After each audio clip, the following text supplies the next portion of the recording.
नमस्कार दोस्तों, मैं राजिका अग्रवाल स्वागत करती हूँ आप सभी का आज की इस क्लास के अंदर। तो ये जो स्पेशल क्लास है वो है आपके दिल्ली पुलिस में साइंस के जो सबसे ज्यादा रिपीटेड क्वेश्चन है उनकी। तो आपके साइंस के जो क्वेश्चन बनते हैं एग्जाम के अंदर उनको किस तरीके से आपको अप्रोच करना है, किस तरीके से अटेंड करना है, ये सारी बातें हम लाइव क्लासेस के अंदर डेली खूब करते हैं। ये स्पेशल क्लास है जिससे आप थोड़ा सा ज्यादा प्रैक्टिस कर सके और जो क्वेश्चन आपके एग्जाम के अंदर पहले आ चुके हैं उनकी। तो चलिए स्टार्ट करते हैं इसी के साथ। आज का अपना पहला क्वेश्चन है यहाँ पर, आंख का वह हिस्सा जो तंत्रिका संकेतों में किसी वस्तु की छवि के रूपांतरण के लिए जिम्मेदार होता है। आइरिस प्रकाशीय तंत्रिका, विटेरस ह्यूमर या फिर आपके रेटिना।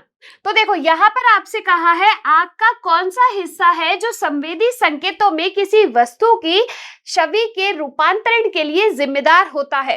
तो देखो जब हम आई की स्ट्रक्चर बनाते हैं तो ये एक पर्दा होता है जहां पर किसी भी वस्तु का प्रतिबिंब बनता है, जिसे अपन क्या कहते हैं, रेटिना यानी कि दृष्टि पटल कहा जाता है।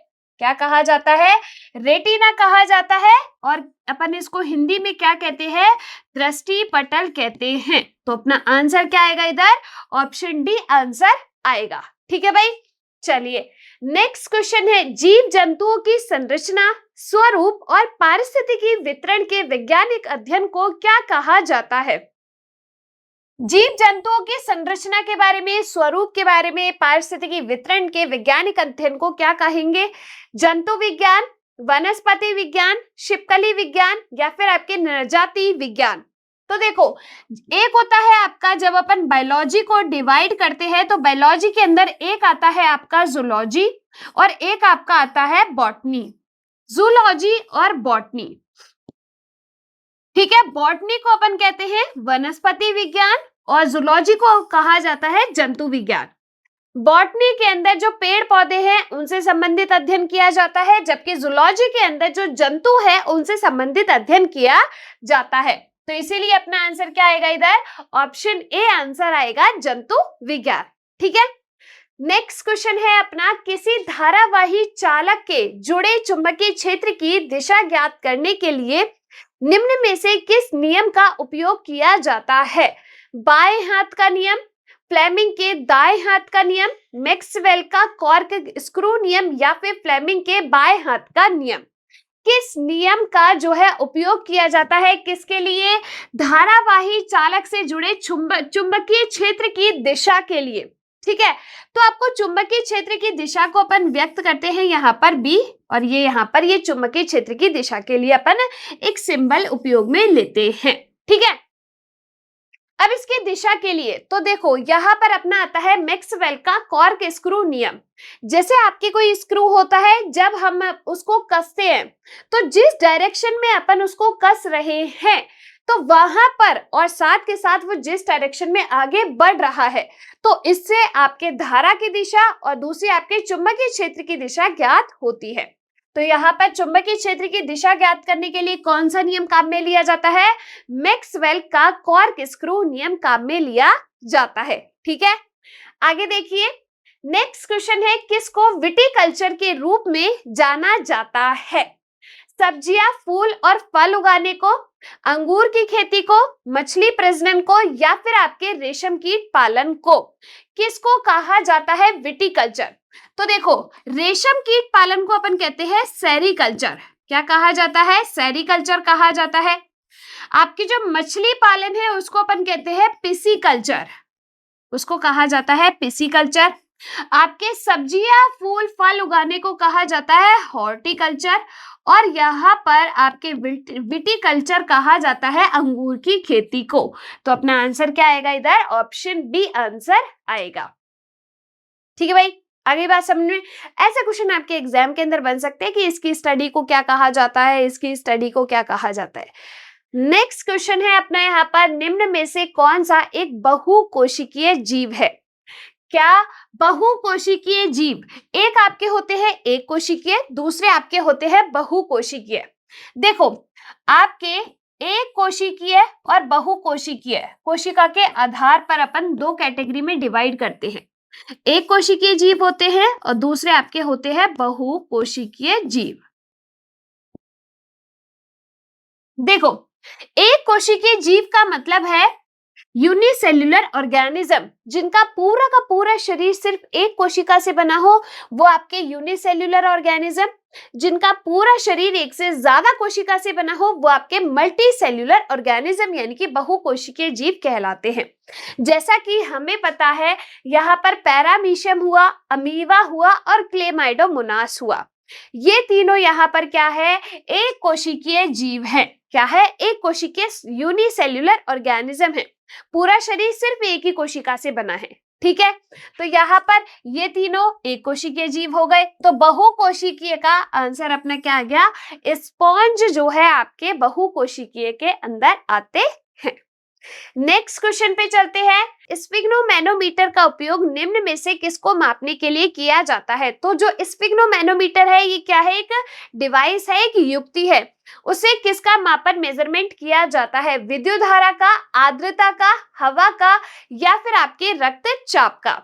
तो देखो, यहाँ पर स्फिग्नोमैनोमीटर के द्वारा जो ब्लड प्रेशर है यानी कि बीपी है, उसको मापा जाता है।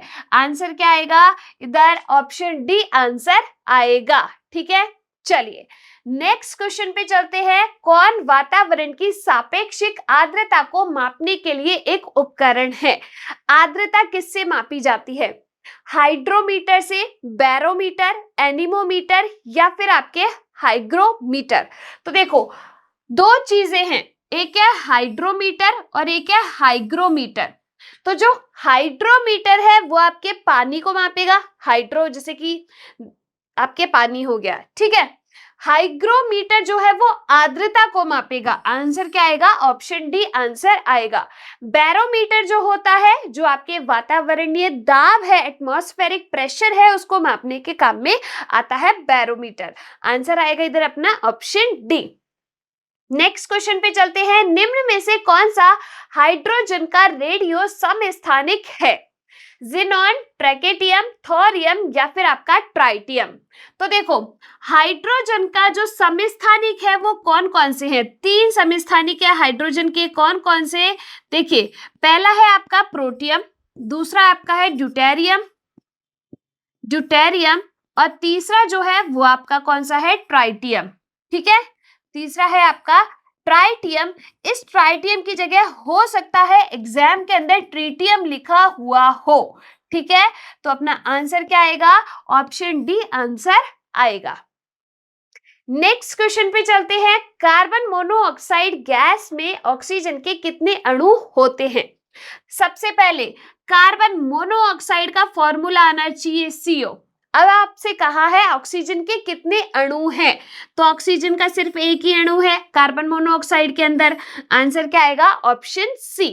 अगर आपके कार्बन डाइऑक्साइड होता तो ऑक्सीजन के कितने अणु, 2 अणु होते। ठीक है, अपना कार्बन मोनोऑक्साइड का फॉर्मूला होता है CO। नेक्स्ट क्वेश्चन है अपना यहाँ पर, निम्न में से सर्वाधिक अभिक्रियाशील धातु कौन सी है? चांदी, एल्यूमिनियम, आयरन और आपका पोटेशियम। देखो, इसको याद करने के लिए एक ट्रिक है आपकी, अभिक्रियाशीलता को, क्रम को याद करने के लिए। देखिए क्या ट्रिक है अपनी यहाँ पर, कि केदारनाथ का माली आलू जरा फीके पकाता है। आलू जरा फीके पकाता है, कौन होगा, आगे आएगा। ठीक है, ये क्या है आपकी अभिक्रियाशीलता। तो ऊपर वाली जो धातुएं होती है सबसे ज्यादा अभिक्रियाशील और नीचे वाली धातुएं सबसे कम अभिक्रियाशील। तो यहाँ पर ये क्या है, ज्यादा अभिक्रियाशील धातु है। देखो चांदी कहाँ पर आ रही है, चांदी तो बड़ी नीचे आ रही है, यानी कि बहुत ही कम अभिक्रियाशील धातु। एल्यूमिनियम कहाँ पे आ रहा है, एल्यूमिनियम ये रहा। इसके बाद देखिए आयरन कहाँ पर आ रहा है, आयरन ये रहा, और आपका पोटेशियम कहाँ पर आ रहा है, ये रहा। तो सबसे ज्यादा अभिक्रियाशील कौन हुई, जो श्रेणी में सबसे ऊपर है। तो अपना आंसर क्या आ जाएगा, पोटेशियम। ऑप्शन डी अपना यहाँ पर आंसर आएगा। नेक्स्ट क्वेश्चन, निम्न में से कौन सी अधातु बहुपरमाण्विक है? सबसे पहले तो आपसे पूछा है अधातु, तो अगर आपको इनमें से कोई भी धातु दिख रही है उसको उड़ा दो। ठीक है, इनमें से कोई भी धातु दिख रही है तो आप उसको यहाँ से उड़ा सकते हो। अब बात करते हैं यहाँ पर कि भाई सारी अपन को अधातु नजर आ रही है, तो देखो बहुपरमाण्विक है। बहुपरमाण्विक का मतलब है कि जिसमें बहुत यानी कि 2 से ज्यादा परमाणु हो। एक होगा तो आपका एक परमाण्विक, 2 होगा तो द्विपरमाण्विक, 4 होंगे तो चतुष्परमाण्विक। अब यहाँ पर आपसे कहा है बहुपरमाण्विक, तो देखो यहाँ पर ऑक्सीजन जो होता है वो द्विपरमाण्विक होता है, ऑक्सीजन O2, ठीक है, तो यहाँ पर ये गया। सल्फर जो होता है वो पाया जाता है SA की फॉर्म में, ठीक है, तो यहाँ पर कितने परमाणु है इसके? 8, यानी कि क्या हुआ आपका? बहुपरमाण्विक हो गया। आंसर क्या आएगा? ऑप्शन ए अपना आंसर आएगा। नेक्स्ट क्वेश्चन, निम्न में से कौन सा पदार्थ मिश्र धातु है? मिश्र धातु का मतलब क्या होता है? जो आपके 2 या 2 से अधिक धातुओं के समांगी मिश्रण को कहा जाता है मिश्र धातु। अब देखिए यहां पर आपको 2-3 मिश्र धातु मैं आपको याद करा देती हूं। देखिए सबसे पहले बात करते हैं अपन एक ट्रिक की। पिताजी कांता आंटी सोसाइटी में रहते हैं, ठीक है, पिताजी कांता आंटी सोसाइटी में रहते हैं। यहां पर अपन को ये वर्ड काम में लेने हैं। देखो पिताजी जो आपके वर्ड है उससे क्या बनेगा? तो पी से आपका बनेगा पीतल। तो जो पीतल मिश्र धातु है वो किससे बनी है? तांबा से, और आपके जी से क्या बन जाएगा? जिंक। तो तांबा और जिंक से मिलके आपके ये मिश्र धातु बनी है। दूसरा देखिए कांता आंटी, तो यहां पर लिख लिया अपन ने क्या? कांता आंटी। तो जो कांसा मिश्र धातु है, ये कांसा जो मिश्र धातु है वो किस किस से बनी है? आपके तांबा और टी से क्या बनाओगे? टिन। तो तांबा और टिन से मिलके आपके कांसा मिश्र धातु बनी है। बात करते हैं अगर यहाँ पर सोसाइटी की, तो देखो सोसाइटी से क्या बना कि आपके सो से बना सोल्डर। तो जो सोल्डर मिश्र धातु है वो किस किस से बनी है? आपके सा से बन गया सीसा और टी से बन गया टिन। तो यहाँ पर सीसा और टिन से मिलके आपके क्या बनी है? सोल्डर मिश्र धातु बनी है। तो कांसे यानी कि कांसा जो है तांबा और टिन से मिलके बनी है। आंसर क्या आ जाएगा इधर अपना? Option B. क्योंकि देखो टंगस्टन एक धातु है, प्लेटिनम एक धातु है, जिरकोनियम एक धातु है, तो अपना आंसर आ जाएगा ऑप्शन बी, जो कि आपका तांबा और टिन से मिलके बना है, ठीक है। अगर बात करें यहाँ पर एक स्टेनलेस स्टील की, किसकी? स्टेनलेस स्टील की, तो ये आपके किससे बनता है? फेनिक्रो। आपको याद रखना है क्या? फेनिक्रो। पे से क्या बना? आयरन यानी कि Fe, ठीक है। निकल और क्रोमियम, नी से निकल, क्रो से क्रोमियम, तो ये मिलके आपके क्या बनाता है? स्टेनलेस स्टील बनाते हैं। नेक्स्ट क्वेश्चन है मैलिक एसिड किस में सबसे अधिक मात्रा में पाया जाता है? अदरक में, नींबू में, सेब में और इमली में। देखो जैसा कि मैंने आपसे कहा है कि ऐसा नहीं है एक फ्रूट के अंदर सिर्फ एक ही एसिड होगा, उसमें बहुत सारे एसिड हो सकते हैं, लेकिन एक पर्टिकुलर एसिड उसमें ज्यादा होगा, ठीक है। यहाँ पर देखो मैलिक एसिड जो होता है वो आपके सेब में सबसे ज्यादा पाया जाता है, मैलिक एसिड। आंसर आएगा ऑप्शन सी। अगर नींबू की अगर अपन यहाँ पर बात करेंगे तो इसके अंदर साइट्रिक एसिड या सिट्रिक एसिड सबसे ज्यादा होता है। इमली की अगर अपन बात करते हैं तो यहाँ पर जो आपका टार्ट्रिक एसिड होता है वो इमली के अंदर सबसे ज्यादा होता है, ठीक है। चलिए नेक्स्ट क्वेश्चन है बेकिंग पाउडर और बेकिंग सोडा जैसे रासायनिक लेवनर द्वारा बेक की हुई चीजों को हल्का और हवादार करने के लिए किस गैस का उपयोग किया जाता है? देखो किस गैस का? नाइट्रोजन, कार्बन डाइऑक्साइड, हीलियम या फिर आपके हाइड्रोजन। तो किस गैस का उपयोग किया जाता है? अगर बात करें यहाँ पर अपन सोडियम हाइड्रोजन कार्बोनेट की, तो इसको अपन किसके काम में लेते हैं? इसको काम में लिया जाता है आपके चीजों को फ्लफी बनाने में, स्पॉन्जी बनाने में। तो वहां पर चीजों को हल्का और हवादार करने के लिए किस गैस का उपयोग किया जाएगा? बेक की हुई चीजों को, किसको? बेक की हुई चीजों को, तो यहां पर किसका? कार्बन डाइऑक्साइड का। आंसर क्या आ जाएगा? Option B. नेक्स्ट क्वेश्चन पे चलते हैं। अमोनिया में नाइट्रोजन और हाइड्रोजन के द्रव्यमान का अनुपात क्या है? किसका कहा है?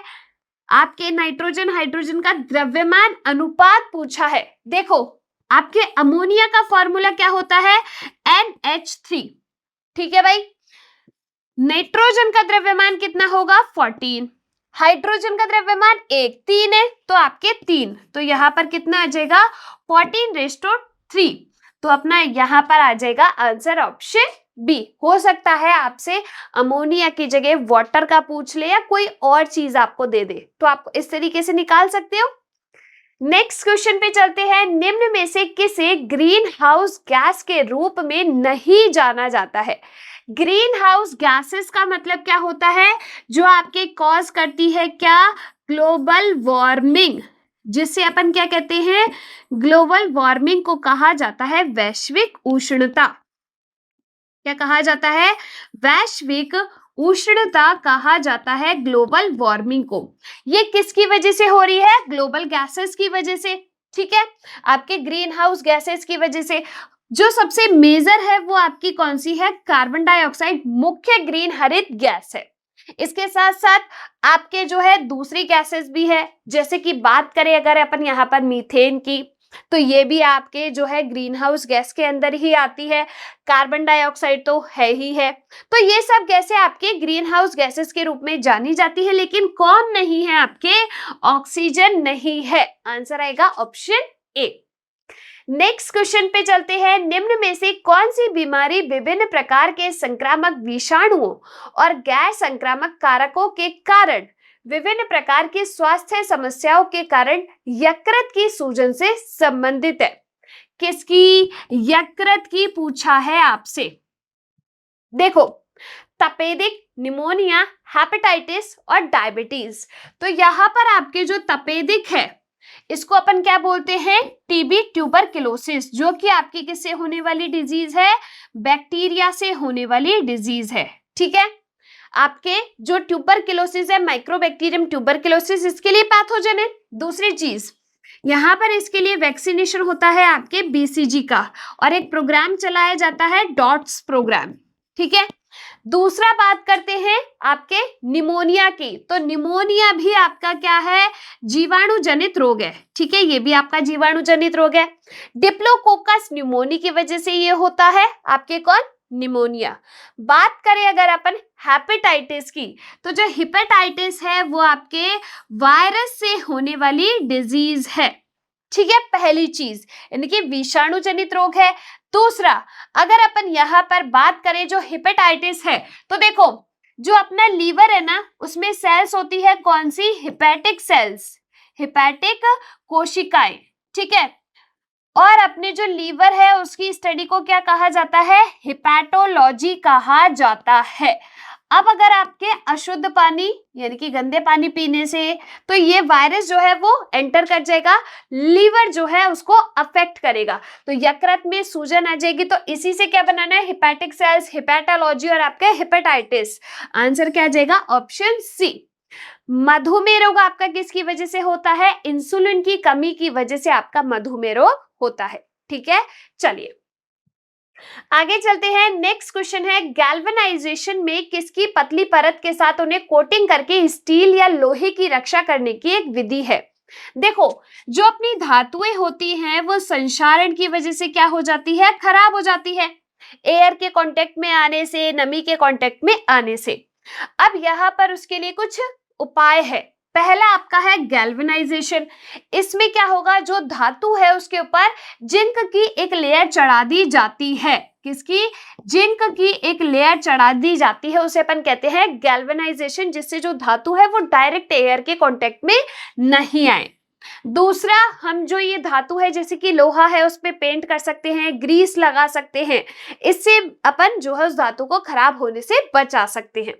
आंसर आएगा ऑप्शन ए। नेक्स्ट क्वेश्चन है, यह विटामिन यकृत, दूध, अंडे, मछली में पाया जाता है। यह आरबीसी के निर्माण में सहायक होता है। इस विटामिन की कमी से आपका एनीमिया हो जाता है। देखो क्या कहा है? यकृत, दूध, अंडे, मछली में पाया जाएगा। आरबीसी के निर्माण में सहायक है। विटामिन की कमी से एनीमिया हो जाता है। तो देखो आपके यहाँ पर किस विटामिन की कमी से एनीमिया होगा?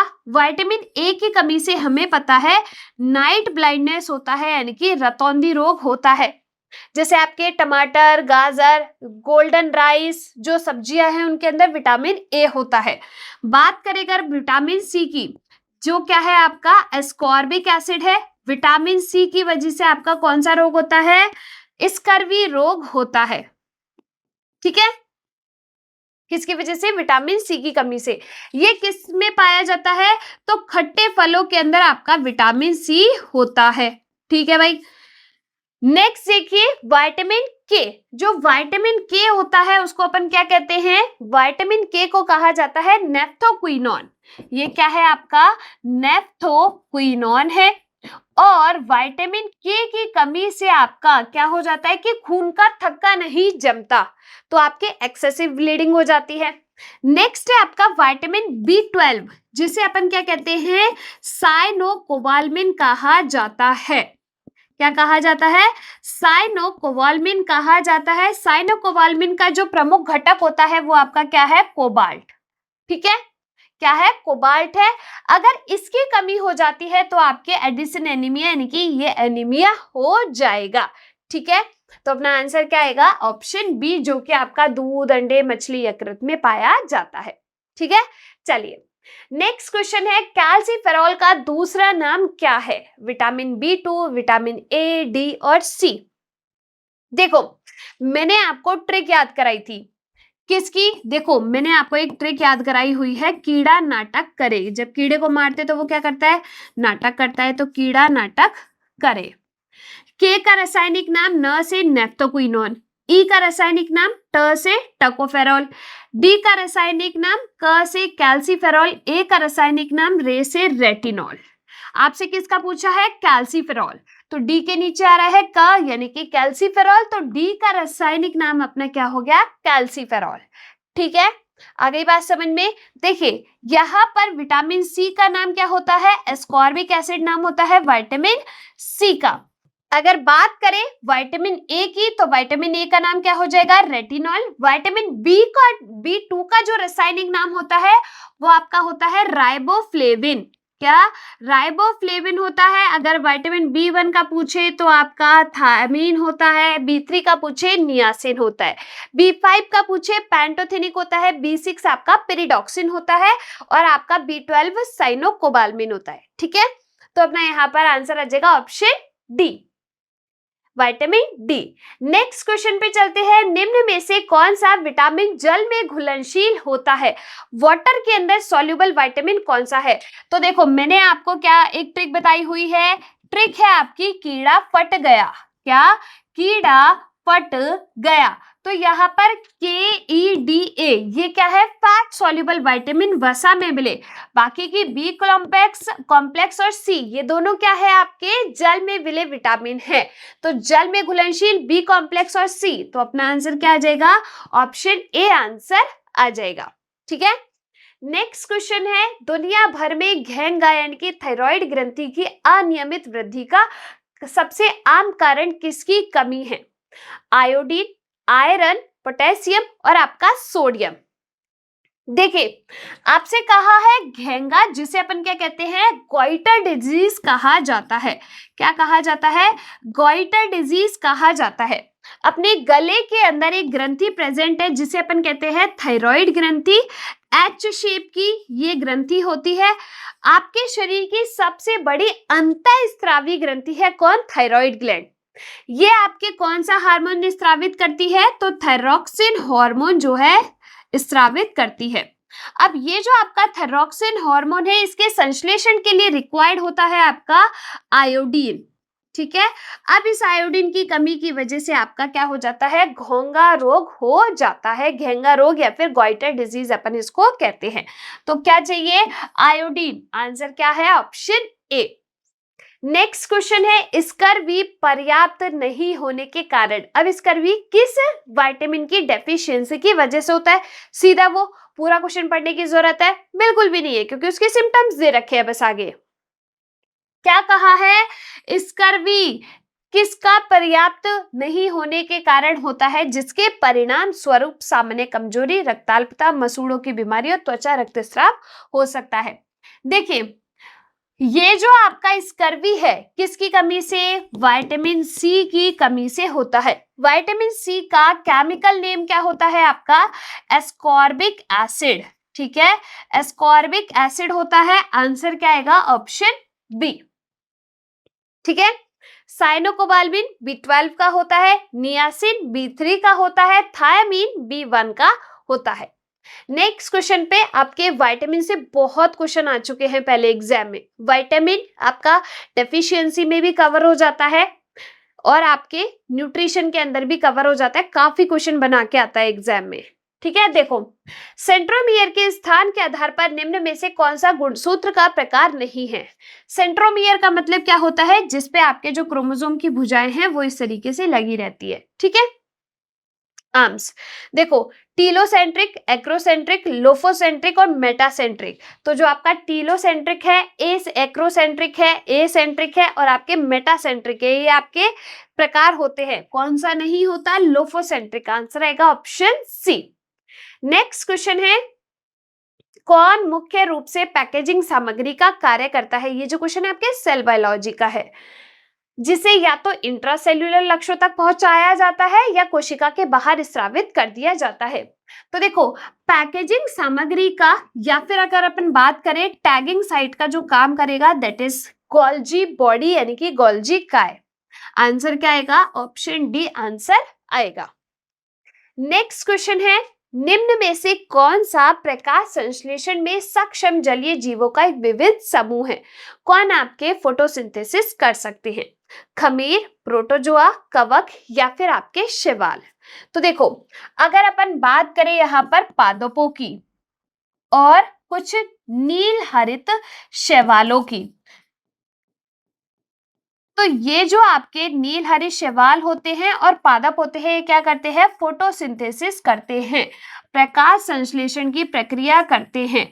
ये क्या? सूर्य की रोशनी की उपस्थिति में, किसमें? सूर्य की रोशनी की उपस्थिति में इस प्रक्रिया को करते हैं। वातावरण में उपस्थित कार्बन डाइऑक्साइड और जल को अवशोषित करके आपके एनर्जी का निर्माण करते हैं।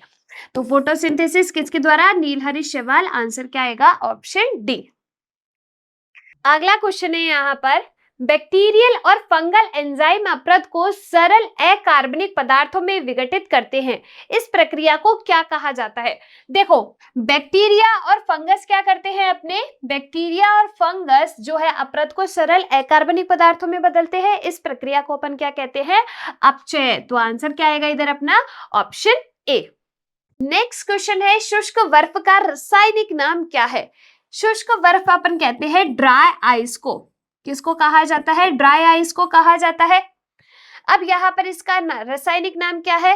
तो जो अपने ड्राई आइस है वो आपके ठोस कार्बन डाइऑक्साइड होती है।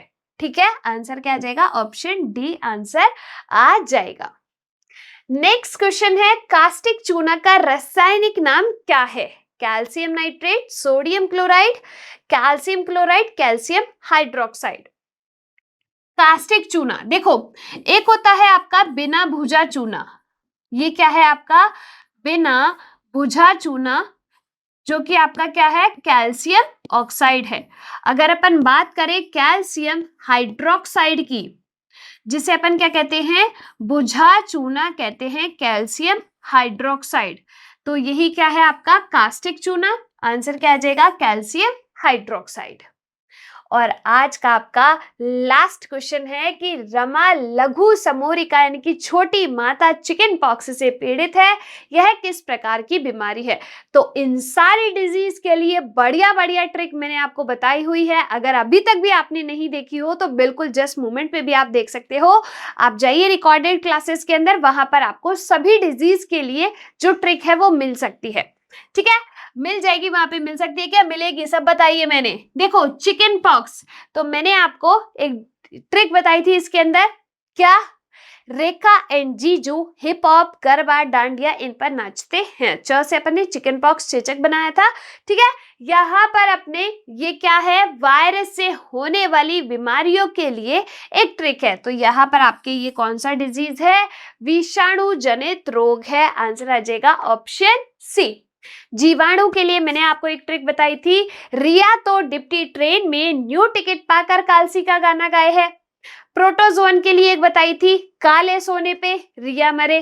फंगस के लिए एक बताई थी, गंजा दामाद खाए फ्रूट। तो इस तरीके से आप इन ट्रिक से सारी डिजीज याद कर सकते हो, क्योंकि डिजीज का क्वेश्चन एग्जाम के अंदर बनता है। तो ये रहे आपके जो सबसे ज्यादा रिपीटेड क्वेश्चन थे, एग्जाम के अंदर आ चुके हैं वो वाले। मिलेंगे अपन क्लासेस के अंदर, तब तक के लिए आप लोग इसको प्रैक्टिस करते रहिए, खुश रहिए, और अगर आपको सेशन पसंद आया हो तो इसको लाइक कीजिए। धन्यवाद।